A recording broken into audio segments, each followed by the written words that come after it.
Inizia a parlare come sarà il giro quest'anno, c'è il nuovo modello di Bianchi, fammelo vedere. E no, quello che noi avevamo fatto migliaia di chilometri in salita sulle strade bianche. L'uomo ostinato non rifiutava.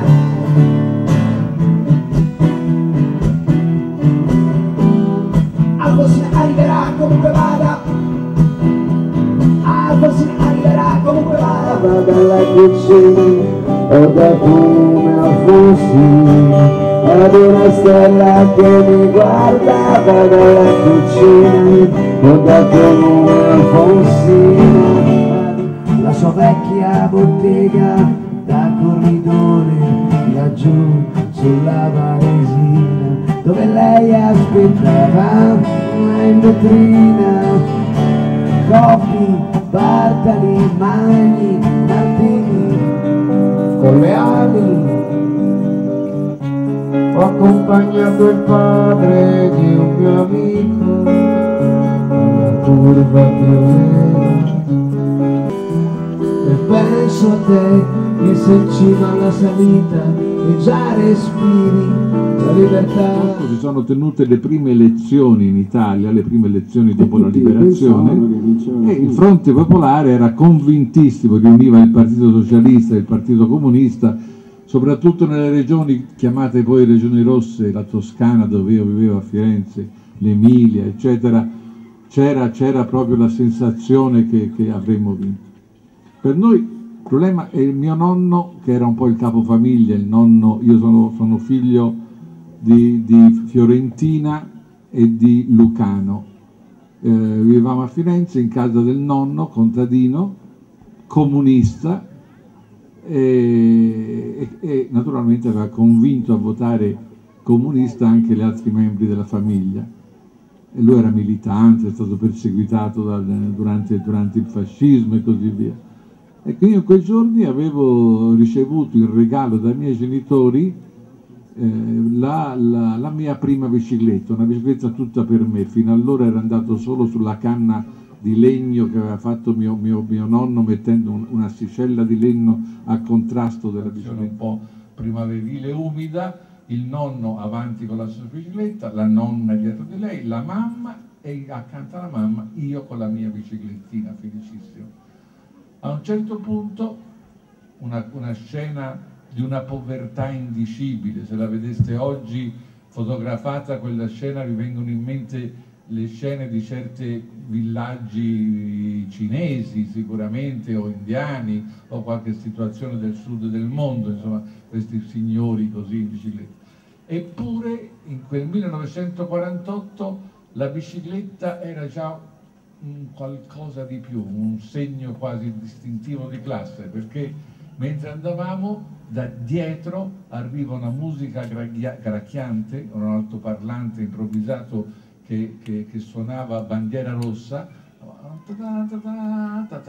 quindi, e arriva un camioncino con tutte le bandiere rosse, carico di gente che andava a votare, naturalmente organizzata dalla locale sezione del Partito Comunista, che non aveva neanche le biciclette.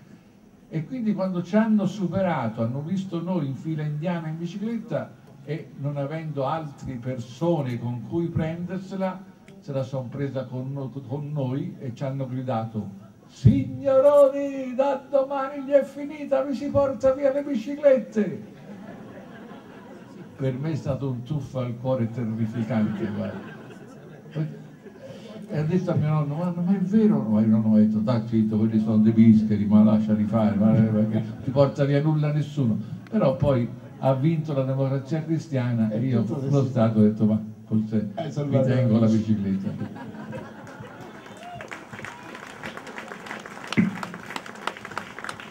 E te dopo tanti anni me l'ha fatta riannamorare, perfino al Tour de France abbiamo fatto. Però ascolta, noi siamo andati al Tour de France insieme, dobbiamo raccontare come andiamo. La gendarmeria, l'ultimo posto di blocco, quando hanno visto i passi dei giornalisti eccetera, ci hanno guardato con aria così e uno ha detto: bon courage. E abbiamo continuato a salire. Poi insomma a un certo punto abbiamo capito che la macchina veniva spostata, nonostante i quattro inquilini, dal vento notevolmente. Noi dormivamo, stavamo cercando di prendere sonno, cullati dal vento della montagna. Cominciava a sentire freddo, eravamo stati qualche giorno prima in Val di Susa e in questa festa anarchica che avevano organizzato i compagni della Val di Susa contro la TAV ci avevano regalato una decina di bandiere no TAV. Noi, a caccia di qualunque cosa dentro la macchina per difenderci dal freddo, ci siamo alla fine ricordati che avevamo queste lenzuola no TAV e ci siamo avvoltati e addormentati patriotticamente nelle bandiere della no TAV.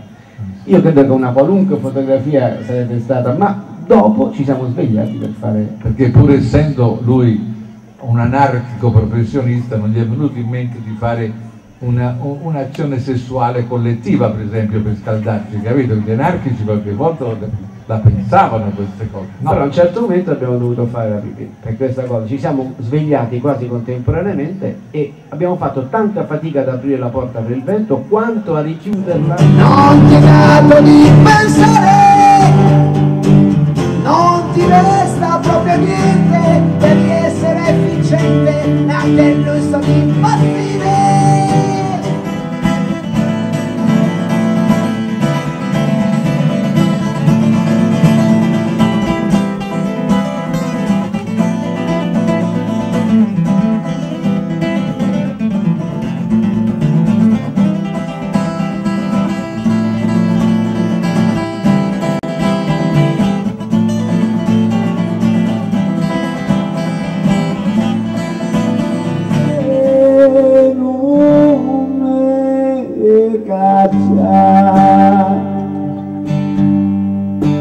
Voglio la morte, non me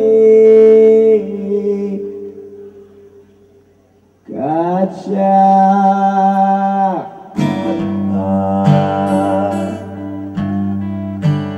In celluloide,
C'è la Carfagna e la Gelmini, Presidente.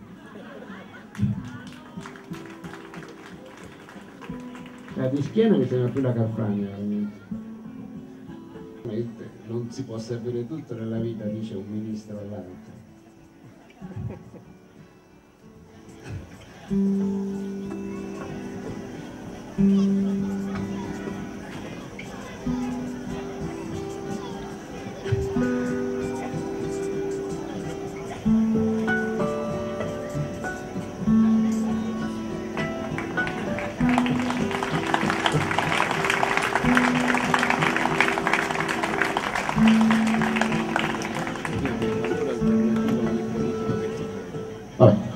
Sì. Maggiordomo da badanze di pannello, era nato per quello.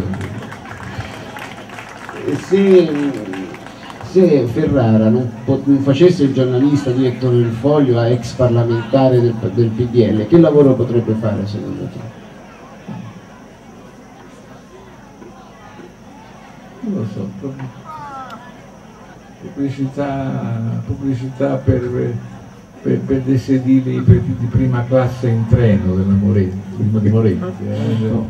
Perché mi hanno detto, ho fatto una vignetta che ha suscitato un po' di casotto, insomma, perché una vignetta il giorno in cui cadde l'aereo polacco a Smolensk, ed era un fatto in cui o non fai la vignetta in prima pagina, o se la fai devi per forza toccare quel fatto lì, perché era troppo strano questa scomparsa di una nomenclatura tutta insieme a quella maniera. Il primo momento mi venne in mente di fare una vignetta tirando di mezzo Papa Wojtyla. Dice che c'entra? C'entra perché Papa Wojtyla non è stato fatto santo ancora, perché non riescono a trovare un miracolo fatto in Polonia. Allora, un aereo che cade gli fa fuori mezza classe dirigente reazionaria polacca, potrebbe essere il miracolo che mancava, un aiutino dal cielo. O di origine oscura, non li si vede mai, che quando fan paura sono gli anarchici.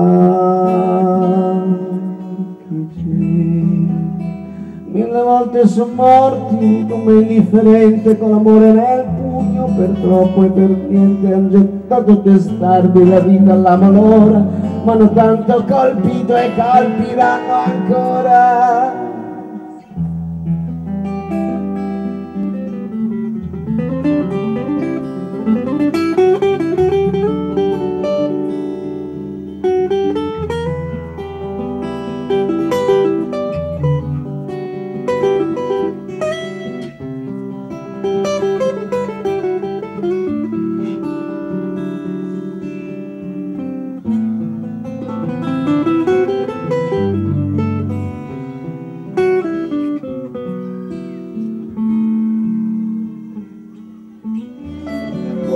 Sbattere in terra, ma sono sempre in piedi le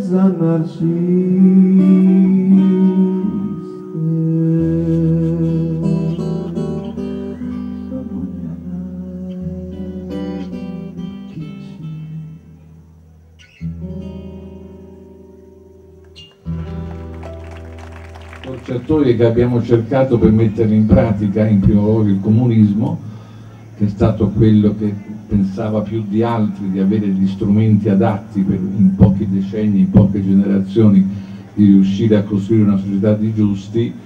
In realtà ha sbagliato enormemente, perché spesso ha creato dei mostri ancora peggiori di quelli che aveva combattuto, a mio avviso. Io credo questi sentimenti rimangono del tutto intatti, dove ci devono far muovere. Dell'anarchia prendo questo valore ideale del libero pensiero. Io credo che sia una garanzia fondamentale per andare avanti.